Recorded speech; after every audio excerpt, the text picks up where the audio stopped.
সেহবাগের নাম শুনতেই সাকিব বললেন, কে? এক ধরনের তাচ্ছিল্য। বীরেন্দ্র সেহবাগ একদিন আগেই তুমুল সমালোচনা করে তিনি শিরোনাম হয়েছেন যে লজ্জা থাকলে সাকিবের উচিত অবসরে যাওয়া। স্বাভাবিকভাবে শুধু বীরেন্দ্র সেহবাগ কেন, সারা দেশের মানুষ দেখছে এই খেলা, কোনোভাবেই সাকিবের খেলায় তারা সন্তুষ্ট না। প্রথম দুটি ম্যাচে যেভাবে সাকিব তার বলে ব্যাটে কোনো পারফরমেন্স নেই। আমরা সাউথ আফ্রিকার বিরুদ্ধেও জিততে পারতাম যদি একটু তারা ভালো খেলতেন। তো সাকিবের উপর এত আলোচনা কেন? সাকিবের উপর প্রত্যাশা বেশি, সেজন্য আলোচনাটা বেশি।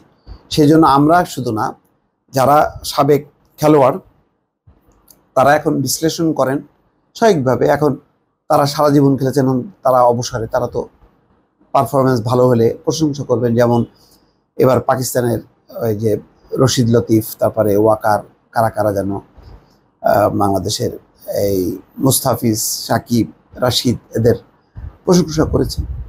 আবার খারাপ করলে তার সমালোচনা করবে। বীরেন্দ্র সেহবাগও করেছে। ফলে বীরেন্দ্র সেহবাগের কথা তুলতেই দেখলাম যেখানে যখনই বলছেন যে আপনার পারফরমেন্স নিয়ে অনেক সমালোচনা হয়েছে, বিশেষ করে সেহবাগ খুব কড়া ভাষায় প্রশ্ন শেষ হতেই সাকিব বলেন, কে?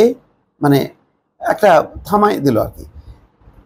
সেহবাগের নাম শোনার পর সাকিব ঠান্ডা কণ্ঠে জানিয়ে দেন, কারো সমালোচনার জবাব দেওয়া খেলোয়াড়ের কাজ না। একজন খেলোয়াড় সমালোচনাকারীদের কথার উত্তর দেওয়ার জন্য খেলেন না। খেলোয়াড়ের কাজ দলের জন্য অবদান রাখা, যেটা করতে না পারলে অনেক দিন থেকে অনেকে কথা বলবে। আমার মনে হয় না এটা খারাপ কিছু। তো ঠিক আছে, উত্তরটা ভালো, কিন্তু উত্তরটা আরও সুন্দরভাবে বলা যেত, বলতে পারতো। বীরেন্দ্র সেহবাগ যে এই সমালোচনা করেছেন এটা নিশ্চয়ই তিনিও জানেন না তা তো না, কিন্তু উড়াই দেওয়ার এক ধরনের তাচ্ছিল্য, এক ধরনের বহিঃপ্রকাশ আছে কণ্ঠে, বডি ল্যাঙ্গুয়েজে। উত্তরটা যদি এইভাবে হতো, বীরেন্দ্র সেহবাগ উনি অত্যন্ত ভালো নাম করা দামি খেলোয়াড়, উনি সমালোচনা করবেন, ওনার সমালোচনাটা মাথায় রেখে ভালো করার দিকে আমার এবং আমার টিমের নজর থাকবে। এইভাবেই সমালোচকদেরকে কগনিজেন্সে নেয়া, তাদেরকেও আমলে নিয়ে, মাথায় নিয়ে, তাদের প্রতি সম্মান রেখে বক্তব্য রাখলে আরও মহিমান্বিত হয়। কিন্তু তার নাম বক্তব্য উঠতেই কে বলে একটা তাচ্ছিল্য করা, যে পুরো নামটা বলতে হবে বলে এক ধরনের বিদ্রুপাত্মক, এত অহংকার করা কোনোভাবেই উচিত না। মনে রাখা উচিত লাস্ট 19টা ম্যাচে কোনো পারফরমেন্স নাই। এটা বিশ্বের যারা ভালো খেলোয়াড় তাদের ক্যারিয়ারে এরকম হয় না। খারাপ যায়, মন্দ যায়, কিন্তু এত লম্বা সময় ধরে কোনো 50 নাই, কোনো উইকেট নাই ভালো সংখ্যার দিক দিয়ে।